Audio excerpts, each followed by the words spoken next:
Did any of you fall into the rabbit hole of skincare based on a skin concern that you were endlessly trying to find an answer for? And I'd love to know if you actually found that answer through a viral product or video.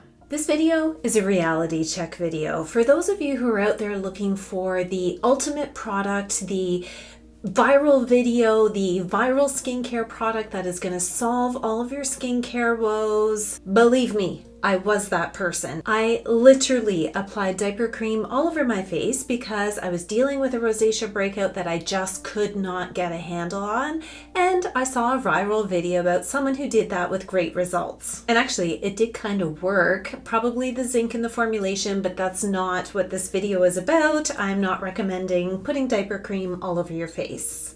In fact, this video is to tell you the truth. And the truth is what I say, what brands say, what other content creators on the platform here say, or other platforms like Instagram or TikTok is largely based on opinion. I have built my channel around just that, giving you my personal opinion on how skincare products work for my combination sensitive prone, rosacea prone skin that's also dehydrated because I'm aging, I'm 47, because I saw no other way for me to be authentically myself. I don't position myself as a skincare expert. I'm actually just a skincare enthusiast. I happen to have a strong background in adult education, training and development, so I kind of take my expertise in that, combine it with my passion with skincare, and voila, that's what my channel is all about. And I like to give a little healthy dose of humor where I can, well, especially over on TikTok, whole different world over there. In one of my recent videos, I divulged a little bit more about myself, and I'm going to do that again today. In that video, I kind of explained my background as it relates to my career in terms of HR, change management, executive coaching, etc. But I also used to work in a clinical setting. I worked for over a decade in healthcare, and particularly in the field of children with developmental disabilities. So I have a very good understanding of clinical trials, evidence-based research and methodology, and while my experience was not directly with skincare, the process is the same. And the problem with skincare videos is, and this is regardless of who the content creator is, it is very difficult for any content creator to give a solid opinion on the efficacy of a skincare product because the clinical research based on that particular product is simply not there. The cost to do so is not something that small indie brands can take on, and for those larger companies that actually do invest in research and development, it doesn't necessarily apply to every single product they produce. So what ends up happening by content creators, including myself, is that we end up giving our opinion largely based on how the product makes our skin look and feel from our own perspective. But is this product what actually made significant changes in my skin? If you know anything about clinical research, it's very difficult to draw a conclusion from a hypothesis without a rigorous design. The basic premise of a clinical trial, and this is very simplistic for the sake of our illustration, is that you need participants for your study. Not 2 people, not even 20 people, but a cross-section of human beings with varied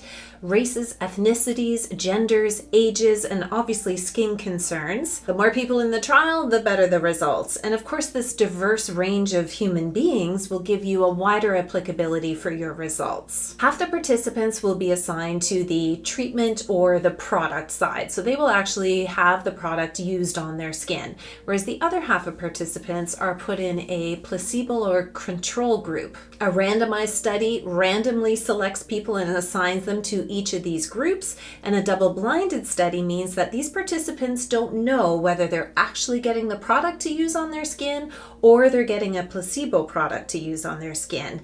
Double-blind also means that the researcher does not know who is in each of these groups and which of these products are actually the real product until the entire trial is over. Blinding the research design in this way helps eliminate bias on both sides of the coin. If I'm a participant in a study on rosacea and I think that I'm receiving the treatment, cream, serum, whatever it is, for my rosacea, I may actually suppose that I'm seeing better results than I actually am because I'm anticipating to see good results from using the product. Same with researchers. if they're looking at the participants in the group that is receiving the treatment or using the product on their skin, they may actually see more than is actually there because they're expecting to see more than is actually there. In our example, those who are given the product to use on their skin will either see an improvement or will not see an improvement, and those in the placebo or the control group, which, let's face it, that control product needs to look, feel, smell, user application identical to what the original product or the testing product should look and feel like, because user experience in skincare is a big part of the experience as well. How that improvement is documented is also a big consideration. Is it a self-report from the participants? Is it photographs of before and after and during the study at regular intervals?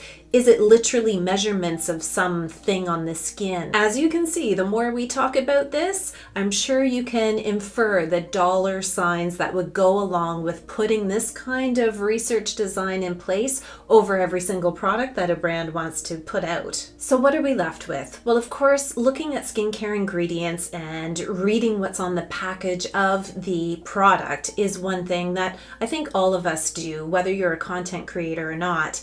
I found that the more that I got into skincare and the more I understood ingredients, the more I was actually reading the back of the package. And while I do that with all the products that I use, there's some very critical information that is not given when you look in the ingredients list. You simply cannot look at an ingredients list and say, this is a fabulous product.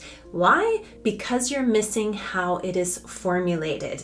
It is like reading a recipe without the instructions of how to put it together. Or better yet, reading the ingredients of a recipe without actually knowing the amounts. Dr. Dre, a dermatologist content creator, often says that the dose makes the poison, and it's true, especially when you're talking about questionable skincare ingredients. You don't have to be a toxicologist to understand that certain ingredients will have a negative effect in the body when given at a very high dose. Like I was just explaining with the recipe analogy, if you have a recipe for cookies that's calling for a teaspoon of brown sugar and you put 3 cups of brown sugar in it, is there going to be a difference in the outcome? Well, obviously. And actually that also applies to good ingredients. It doesn't just apply to those skincare ingredients that can produce a negative effect, but what is the optimal formulation to yield a very positive result with good ingredients? I actually recently did a video on vitamin C where I talked a little bit about this when it comes to formulation, so I'll link that video at the end of this one, just in case you missed it. At the end of the day, skincare can be a bit of a rabbit hole. Once you fall into it, there's just so much information and knowledge that you can acquire about it. I fell into that rabbit hole in my 40s because I was dealing with really difficult skin at a time when I didn't think other people were dealing with challenging skin in their 40s. And thanks to this channel and my other socials, I now know I'm not alone. I started this channel to just document my own experiences, and for those of you who do subscribe or follow me on other socials, it really is your responsibility to extrapolate from the things that I talk about and apply it in your own situation. It goes without saying, we all have very different skin, environments we live in, skin issues, priorities, etc. So it is literally impossible to give advice to anyone on what they should do in their situation. I leave that to the medical professionals and people more qualified than me. But what I will give you is always my advice based on my own experience. I can tell you how products work for me, in my skin, in my situation. And I do hope that that gives you information and hopefully a little entertainment value along the way to be able to make it useful for you. But I'm really looking forward to reading your comments on this topic in the comments section below, and feel free to drop your favorite skincare YouTuber in the comments below because I'd love to hear your thoughts about why you like watching them and the value they bring. As always, thanks for watching and I hope you have a fabulous day.